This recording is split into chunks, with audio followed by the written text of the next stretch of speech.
All right, welcome. I have a question for you. Have you ever wondered where your biggest bang for your buck is in terms of improving wildlife habitat for your forest lands? I know I get this question, fairly often of if I can do one thing or how can I make sure I'm, improving and enhancing the wildlife habitat, the wildlife quality of my forest lands while still being an active manager. How can I make sure I'm not just bleeding money? How can I make sure that I'm getting a good ROI? Now, ROI, we talk about a lot of times on making sure we're getting that profit in return. But I'm using this word more specifically to make sure we are putting in the effort to get the expected results, that our ROI is going to actually make that transformation, to make that impact for that wildlife that we want to improve upon. Now, this is my disclaimer, and I say this every single time I talk about wildlife management, okay? You need to be specific because not all wildlife species need the same things. And even the same type of wildlife and animals don't all need the same things at the same times. They have different needs for different seasons of life, all right? So we need to make sure we're being specific in what it is we're trying to aim for. But I'm off that soap opera box now, okay? And I'm going to give you the two management practices you can implement to make sure you're getting the biggest bang for your buck. Now, the two I'm going to be mentioning aren't necessarily something you can do year after year, okay? It's not going to be food plots. It's not going to be, disking and tilling, and all of those things are great. And it can do a lot of benefits and provide a lot of diversity and kind of give you those different needs and goals that you're aiming for. But I'm talking about here, what is that number one thing and number two thing to complement whatever it is you're already doing and giving you that biggest enhancement feature. Now, before I share what those actually are, if you know me now already and you've been following me for a while, you know I'm going to have some type of scriptural reference and backing up to share what I'm about to share. And today we're going to be jumping into Proverbs 28 verses 23 verses 27. So let me go ahead and read that to you real quick so we can set the stage. Be sure you know the condition of your flocks. Give careful attention to your herds. For riches do not endure forever, and a crown is not secure for all generations. When the hay is removed and new growth appears, and the grass from the hills is gathered in, the lambs will provide you with clothing, and the goats with the price of a field.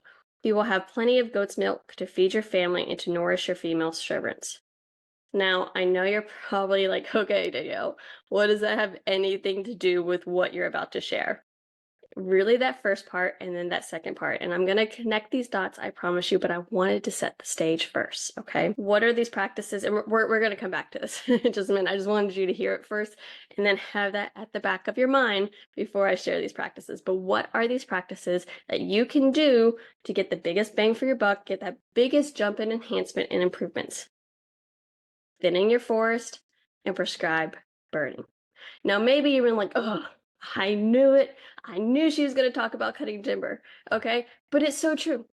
Thinning is one of the best things that you can do to improve wildlife enhancements and improve wildlife quality and just whatever it is you want to do. Now, almost no matter what type of species you want to improve the quality of the forest for, it's going to come down to thinning in some point or fashion or style. Now, thinning may come up in maybe different words, and there's different styles of logging you can do. You have selection thinning, you can do thinning based on species, you can do a more traditional row thinning, you can do uneven age management where you're taking out different certain size trees. There's a lot of different ways you can go about thinning your forests.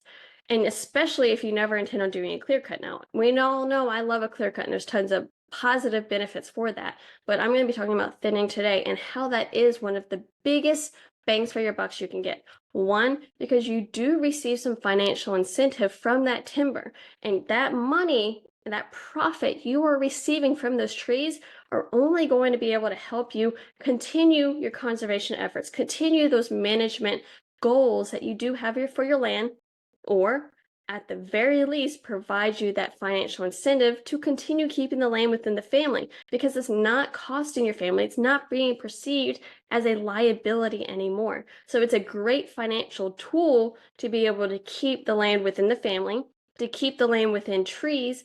And then biggest bonus benefit is that it's a great enhancement tool for your wildlife species. Now, why is it such a great tool for different wildlife improvements and enhancements?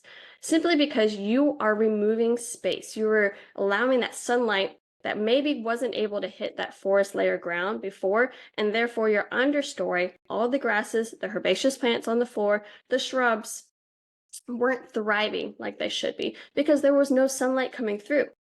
Or perhaps your forest had grown up in a lot of undesirable tree species because nature continues to move on, whether we do anything or not. And whether it continues to grow in a favorable condition or not is kind of up to us on what we allow to happen and what we decide to do. And so there may be a lot of different tree species that have grown up, crowding out the conditions and maybe even out competing the more favorable trees. Now, again, for example, if you are trying to help maybe specific endangered or threatened type of species, or maybe certain types of birds that really need, say, for example, old growth timber, it may seem counterintuitive to thin out that forest. Well, thinning out that forest and making sure you're leaving the best of the big old growth is again going to just help enhance that older growth. It's going to help enhance the understory for the food source for whatever cavity nesters need to be there. And it's also going to ensure maybe whatever you're trying to grow up to be the next layer of old growth will be able to thrive. So in that case, you would probably only be removing the species that animal doesn't really like to lay cavities in, that animal that doesn't really thrive in different tree species. For example, with the red cockaded woodpecker lives old growth pine trees, right? And especially you find it a lot in longleaf pine trees for a lot of other reasons. And so you'd probably be removing a lot of your hardwoods or medium size loblolly pines that don't grow as big or as old as longleaf traditionally does. So you can ensure the quality of the trees that you're leaving behind. Now, on the opposite side, if you aren't looking at maybe necessarily a species specific type of animal, thinning out that forest, again, all comes down to helping the understory, helping create these different structure systems throughout the forest. If you have a lot of acreage, you wouldn't be thinning everything at the same time because essentially you are creating a one style, one structure forest. You would be doing this in different stages. You'd have maybe a 13-year-old forest over here. You do a first thinning for, you do a second thinning over there with your 25-year-old forest. Maybe you're thinning out your 55-year-old hardwood forest, trying to enhance the quality of oaks or maybe specific hardwood species you want to thrive there. You'd be doing a little bit of everything at the same time, but it does all come down to making sure you have a system and a plan in place to remove your trees. And that's where I'm coming down to this proverb scripture about knowing the condition of your flocks. Give careful attention to your herds. You need to know the condition of your forest to be able to know when is the right time to thin, when is the most opportune time to actually conduct this operation, to do this logging procedure. You do it too soon, you don't really get that impact you're looking for. You do it too late and things may be stunted. There is this optimal timing that you want to aim for that is going to give you that biggest bang for your buck. So you need to make sure you're staying attentive to what's happening out there, whether you have a more stereotypical slash pine, loblolly pine, longleaf pine you're trying to do a first thinning for, or if you're doing a 50, 60-year-old hardwood forest, you're trying to keep some uneven age management. You need to ensure you know the condition of your forest to make sure you are doing this thinning at the most opportune and right time to get that biggest bang for your buck financially, but ecologically as well. And as I already said, thinning also provides you that financial incentive and ability to keep your land and trees. And I love it here. It says, when the hay is removed and new growth appears, the grass from the hills is gathered in. The lambs will provide you with clothing and the goats with the price of a field. You will have plenty of goat's milk to feed your family and to nourish your female servants. So here, when the hay is removed, and for me, that means when our timber is removed and new growth appears, the grass of the hills will be gathered in and lands will provide you with clothing. That we are providing some financial incentive. In this case, the hay is removed to feed the lambs, and the lambs are providing these clothing and these other financial benefits for this family because they've been paying attention to the fields or to the condition of their flocks to know what they have to do with their sheep. They've been paying attention to the fields to understand when the hay is more primed to be harvested, paying attention to make sure that new growth is coming up, and just creating these systems. But the lambs will provide you with clothing, and the goats with the price of a field. They are receiving secondary benefits. And if you have a strong wildlife enhancement, the money part of your thinning is probably that secondary benefit, is providing that financial incentive. Because let's be honest, thinnings honestly don't give us that biggest bang for our buck when it comes to money returns. And that's why clear cuts are so common in the Southeast, because it's a great operational tool for even age management and gives you that biggest lump sum payment that you could strive for. And especially when you clear cut, on a tetra style on the landscape, great beneficial. I love me a clear cutting. When it comes to thinning, you still get a financial incentive, but you don't get the biggest money bang for your buck, typically. Not always, typically. But it does provide you that financial incentive nevertheless, which we cannot downplay. Even if you have a strong wildlife conservation minded, we have to accept and recognize the importance of getting these financial benefits and these financial incentives from the management that we do. It is not greedy, it is not slimy, it is not wrong. It is wise for us to make sure we are getting this profitable revenue from the resources we are managing. Proverbs is talking about the resources of sheep and goats and hay. We are talking about the resources of our timber, maybe some understory extra alternative revenue streams. Maybe it's revenue and profit from different hunting or bird watching opportunities. There's so many ways you can get some financial benefits that, again, are only going to help you be able to keep that land in trees. Now, the second bang for your buck, the fire tool that I had mentioned, I feel like, and I could be making a wrong assumption now, it is widely accepted fire is a great tool. It's also a cheap tool compared to if you were to herbicide and do mechanical mechanisms for that same piece of property for those same goals. You're going to get a much stronger, bigger bang for your buck, because there's something about fire that's able to really stimulate a lot of different understory grasses and shrubs and herbaceous plants thrive in this fire condition that simply can't be replicated in other ways through herbicide and mulching or disking and whatnot. So fire is a great ROI for improving native understory herbaceous plants, flowers. It's going to help reset everything. It's going to help keep that fuel load down. And it's going to be cheaper than if you were trying to do the same thing versus herbicide and mechanical. Now, again, I do love me some herbicide, so I have nothing wrong against that. And I think herbicide is a great tool as well. But when I'm looking for which one is a better tool ecologically, of course it's going to be fire. But there is a caveat disclaimer to this as well. You must ensure you're using fire regularly. Fire is not going to be your one-time leave it and quit it type of management operation. If you're looking for something that you want to maybe just implement one time and not really have to worry about, herbicide is going to be your bigger bang for your buck at that point, because it's going to be species selective perhaps, or maybe you're just broadcasting it, but it's going to give you those longer term effects.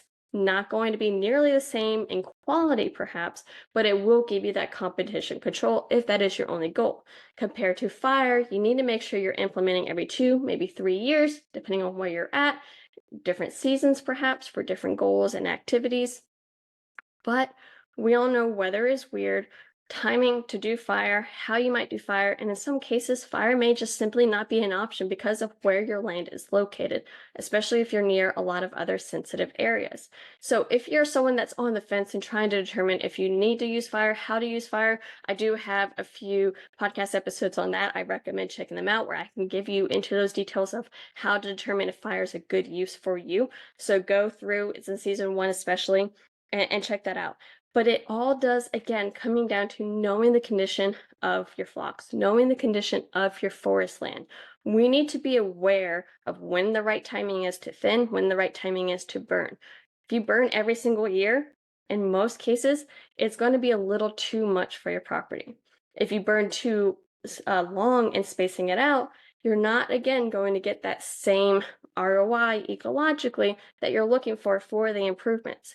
You need to know when that right time is to light the match versus not lighting the match, when and how you might want to implement it. And although you don't get a direct profitable ROI from your fire, the reducing of the competition will help the rest of your timber continue to thrive because you are removing a lot of those other oaks or shrubs that may be able to take away nutrients and water supplies and allowing your crop trees to really continue to thrive out there.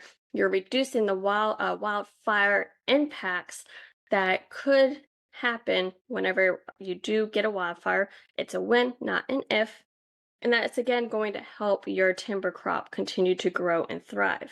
But you're not going to be able to receive quite that direct financial incentive, but there are a lot of other benefits to improving the different quality of your forest lands that can lead to a financial profitable incentive as well. But that's it. Your two biggest bang for your bucks for wildlife improvements, thinning and fire. But in both cases, it comes down to being strategic and making sure you know the conditions and giving careful attention to our herds, to our forest lands, knowing when the right time is to do each of these different practices and if it's a right fit for you as well. If you've enjoyed how I'm blending faith and scripture, if you've enjoyed these podcast episodes, I do highly recommend checking out our weekly email subscription where I am providing you weekly devotionals blending stewardship and scripture directly to your inbox. Every single week, you're going to be getting a weekly scripture focus and the land management or land ownership insights I gained from it, and I'm sharing them with you. It's a way for us to grow a deeper connection to the different stewardship management operations, grow a deeper connection of how our land ownership is a true stewardship act for our love for God. So go ahead and check that out. www.landandladies.com. You'll see a little banner right up top called Enrooted Wisdom. Click it, subscribe, opt in, and start getting your weekly devotions now. Until next time.